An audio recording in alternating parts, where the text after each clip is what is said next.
Imagine hitting the wall at mile 19 of a marathon, or you're 30 miles in and you got tons of miles left, and your legs are screaming, your mind is begging you to stop, but yet you somehow keep moving forward. That moment, or I should say those moments, have taught me more than any business deal, any book, and any leadership seminar ever could. I'm Julian Hayes II, founder of Executive Health. And what I'm about to share isn't just another story about running. It's actually my story about running. And I think some of the lessons could be applicable to you and your fitness journey, your running journey, your business journey, relationship journey, any journey in general. I think these are life principles that somehow I've found and really had these ingrained in my head through running. And so I guess, why did I start running? I'm not the prototypical runner. I don't have the prototypical running build. I'm almost 6 foot and I'm 195 pounds. And you don't see a lot of distance runners at that kind of body composition. At least maybe you see a little more now. The hybrid athlete movement is growing and everything. So you'll see a little more. But still, there's not too many with my type of build out there. And growing up, I played basketball, and most of my sports were more the fast twitch, the explosive type of events. And that's just what I naturally gravitated to. So lifting has always been a part of my life. But I got started with running during the pandemic. At the beginning of the pandemic in Tennessee, the gyms were shut down for a couple of weeks. And it was just during that time also, my father passed at the very beginning of the pandemic as well. And so that we had to deal with the whole mishap of doing funerals and doing all those things. And there were so many different random rules around those things. So it was just a very hectic time. And I was quite annoyed. And I couldn't get my typical release out with the gym. I have some kettlebells and stuff, but it's not the same as having a whole power lifting setup at the gym. And I just wanted to get away. So I started to run. I think I ran maybe a half mile. And I was like, oh, okay, I felt okay. Then the next day I do it again. And I started to notice different feelings about myself. There was a different high that I got from running compared to the type of feeling that you get after strength training. And I noticed mentally it was different, because usually with strength training, it's much more of an aggressive primal activity. Whereas with running, it's really, I don't know if you can say calming, but it's just mentally relieving per se, compared to lifting weights. And so I got addicted to it. And then I started thinking about it, and I was like, maybe I could become like a hybrid athlete, someone who does a lot of strength work, boxing, but also runs for distance, right? It's a challenge in everything. And so it's been a couple of years now. I have, done marathons, ultras, and everything, and still consistently lift 3 to 5 times a week and do some other activities as well. And the lessons I'm getting ready to share, I'm going to share 4 of them. I think you can sum these up. I want to leave out the obvious, and that's mental health. I think if you're an entrepreneur, or you're an executive within a company, you have a lot of pressure. You probably deal with a lot of scrutiny, and various stages have different sorts of pressure, but we can all agree that no matter what stage of life that you're in, with business, in life, relationships, there's pressure. And a lot of times we need some type of outlet. And unfortunately, a lot of people find outlets in unhealthy things such as alcohol, such as sex, or, and when I say sex, it's outside the marriage, or it's excessive and those kind of risky behaviors. And there's even sometimes there's like drugs and stuff that you see in executives and entrepreneurs get a hold of. And so I think for people who are very ambitious and audacious and just have this kind of thing of, I got to create and do something, there's a lot of excess energy, and that needs to be pushed out somewhere positive. And so for me, exercise became that. So it seems excessive to some, as much as I do, but to me, it's a positive outlet that helps me stay at bay as best as possible. But I want to go ahead and get into the lessons here. And these things, like I said, really helped me change my self-concept and my identity and how I view myself. And it's also prepared me for the journey that I'm currently on and the journey that I'm going on as I go throughout the years. And so I think this will be useful for you, especially since we're still fresh into the new year. So lesson one is the notion that boring is beautiful. And if you think about it, success isn't really sexy. When you ask, you can hear athletes talk about what they did. Like Kobe Bryant, for an example. I remember listening to one of his interviews, and he was talking about, I train 3 times a day. I wake up at this time and I do this, and it's very regimented, and it's not very exciting. It doesn't just sound like, oh, it's just this huge grandiose thing. It's just like, no, it's just very methodical things that he did day in and day out, and it added up over time. And so that's why I say success or getting in shape. It's not sexy. It's not those Instagram worthy moments, montages, or anything. It's really and truly falling in love with the mundane. If you think about runners, elite runners spend 90% of their time doing basic training runs, probably in zone 2. They're not sprinting. They're not racing. They're not trying to set PRs. They understand that mastery lives in the monotony. And so in this age of growth hacking and overnight success, and I'm guilty of falling for this at times as well, we've lost sight of what truly drives achievement. It's showing up when no one's watching. It's showing up, like here in Tennessee, it's cold now. And so I'm going for a run after this because it's on the schedule. But it's showing up on these days where no one wants to be outside because it's super cold, at least to us Southerners. Now, people, if you're up north, you're watching this, you're probably laughing at us. And it's this type of work that doesn't make the headlines. It's this type of work that doesn't get a bunch of likes on social media. It's the work you do in the dark, and then people can see the work you've been doing in the dark once you come into the light. And so I think about this with running and myself. Boring is beautiful. And it's every week, systematically building up mileage. So at first, 15 miles a week was tough. Then it got to 25 miles a week was tough. Then it got to 35 miles a week, and lifting was tough. And then over time, you got very used to that. But you methodically kept building up and building up and building up. It was consistent work of consistently putting the miles in. And over time, you'll see that, wow, my running's really improved. And so when you think about this with your lifting and working out, sometimes it gets boring to eat the same thing.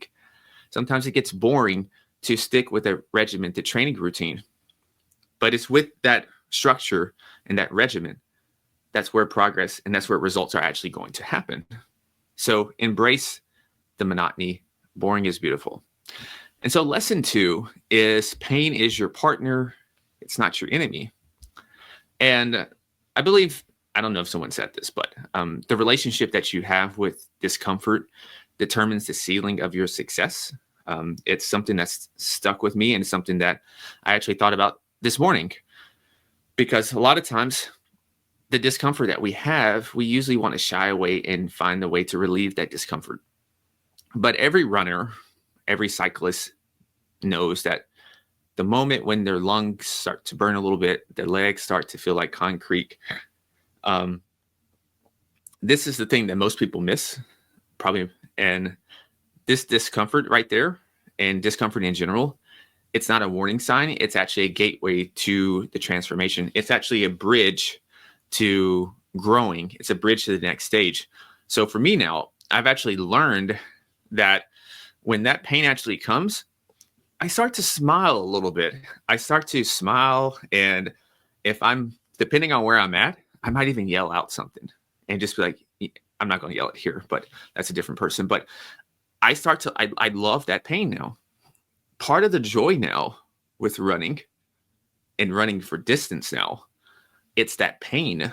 That pain feels good. Maybe sometimes in a moment it doesn't, but when you're done, the pride that you have in yourself, that you stuck with it, whereas the majority of the population wouldn't. That's something to really hang your hat on, and to really build self-esteem, build your self-concept, that you are the type of person who handles pain and doesn't shy away from it. You're the type of person who can handle discomfort and keep going. You're the type of person who sees obstacles and turns them into opportunities. And in leadership in life, we mistaken these growing pains for warning signs. But what if instead of avoiding these discomforts, what if we learn to read this as a signal that we're expanding our capabilities? So this year, when you hit that, when you start to feel stagnated, or when you run into something that's just really tough, and there's that voice in your head that's saying, just turn around or go find another way.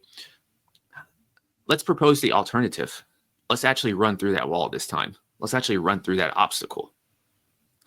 And I think about my first ultra I did, and it was hell because I was not properly hydrated. My nutrition was not proper. And so I completely hit the wall around mile 25 or so. And I had to walk and everything. And for a brief second, I thought about, just, you could say you done it. You did enough. That's far. That's more than most people. And you tell your friends, you tell people, and they would be like, oh, okay, good job. That's still far. That's pretty much a marathon already. You did good enough. And I was like, no. This is a moment where you have all the opportunity in the world to quit, but you don't. And in that moment, after I finished that, I had to walk for maybe a quarter of a mile, and then I was able to kind of get myself going again. That leads to tremendous growth and confidence in yourself that can't be faked, that can only be earned by doing the work. And that's the same way that you can look at a lot of your goals for this upcoming year, is that the more discomfort, most likely the more growth that you're going to have. And so lesson number 3 is your limits are a lie. And so this wall, and I'm putting this in quotations, it's not physical. It's a story that your mind tells you to keep you safe. And I like to say that we were all put on this earth, and we all have skills that we are exceptional at. But then we each have a kryptonite that can keep us from getting remotely close to our potential. And so for me, I would probably say that I'm athletically gifted for the most part, but I was kind of mentally weak, if I'm going to be honest. And, and there's a thing by David Goggins, I remember in his book, and I think other SEALs have said it too, is that when you think you're done, you're only at 40% of your actual capacity. And it's not really motivational fluff. It's a principle that these guys use and that endurance athletes use. And so what story are you telling yourself? And so for me, what I had to learn to do, and you'll learn to do, whether it's running, whether it's lifting, and getting out a couple extra reps when you're squatting, or when you're bench pressing, or when you're cycling, or when you're swimming. When you push past that first wave of fatigue, you're not just building endurance now. You're actually reprogramming your brain's definition of what's possible. Another example of this in terms of your limits, I had people say, oh, Julian, you're going to overtrain. You're training 2 times a day most of the time. You're doing these miles, and then you're doing these tough workouts. You're going to overtrain. And this is an example of those are limits they're setting on themselves. How do you know when you're overtraining? The only way to know that you're getting close to overtraining is to actually push yourself so far that you find out what's your limit. And for most of us, our limits are vastly further than we think they are. And this is not just in fitness. This is just in business. This is just in our creativity and our human potential overall. So the moment that you start to hear some limitation of why you can't do something, I want you to pause for a moment, reject that idea, and then to remember that your limits are a lie. And lesson number 4 is small steps create seismic shifts. And the magic isn't really in the milestone itself. I break this down even further. It's in the millimeters. And, for me, I didn't go from running just a 100K at the most to marathons to ultras by making a quantum leap. I love the notion of a quantum leap in a lot of things, but trying to make a quantum leap from couch potato to ultra endurance athlete in a month. Good luck. I mean, probably could do it, but it's going to be very painful. And I don't know, man. And I think you miss some of the things of the process itself. And that's where a lot of the magic is who you're becoming while doing that.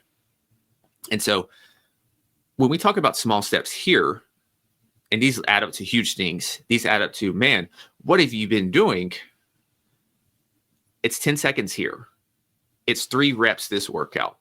It's an extra 2 reps the next workout. It's an extra lap in the pool. It's a few extra miles on the bike. It's 100 more meters there. These tiny movements can feel so insignificant in the moment that it almost feels like you're not doing anything. It almost feels like you're wasting your time. I remember when I first started writing, I just wanted to write 100 words a day. And that seems laughable now. But in that moment, that's what I needed to get started, to build momentum.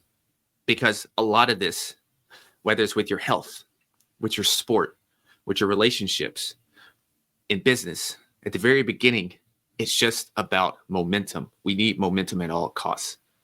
And so these then compound into a massive transformation. And so this principle of marginal gains, it's not just about running. It's the hidden force behind every single meaningful change, from building your business, as I said, to developing a better charisma, to developing better leadership presence. And also, for me, I can relate this to speaking as well, to frequently, almost on a daily basis now, record videos, publish them.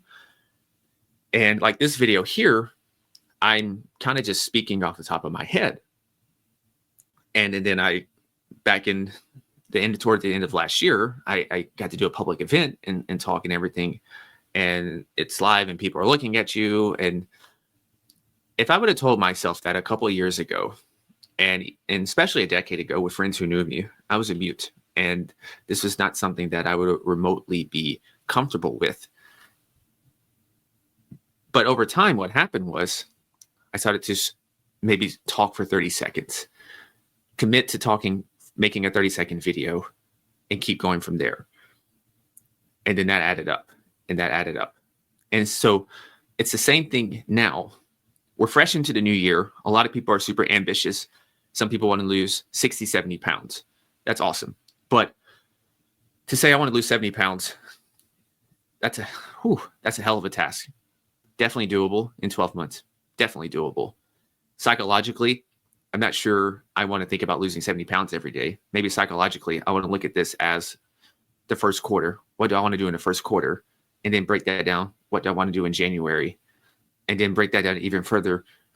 What are some habits and goals that I can fully control? I can control what I eat. I can control how I move my body. I can control the environment. I can control what I consume. Maybe I start there. So therefore, I'm putting everything within my power to control and give myself the best chance of this huge goal. Same thing for a professional goal and a business goal. That's kind of how I'm thinking about some of the things that I want to take executive health and other projects that are unnamed into the future. I'm thinking, okay, what can we do in January to get the right start? And these are such small steps that at times I feel like, and you may feel like, that you're not getting much done, or that it feels so easy, so insignificant that nothing's being done. But I promise you, it actually is. These small steps actually add up over time. I promise you that.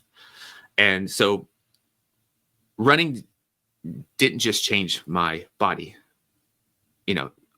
lifting weights and all that did that as well. But I will attribute to running is that it completely rewired my understanding of what's possible.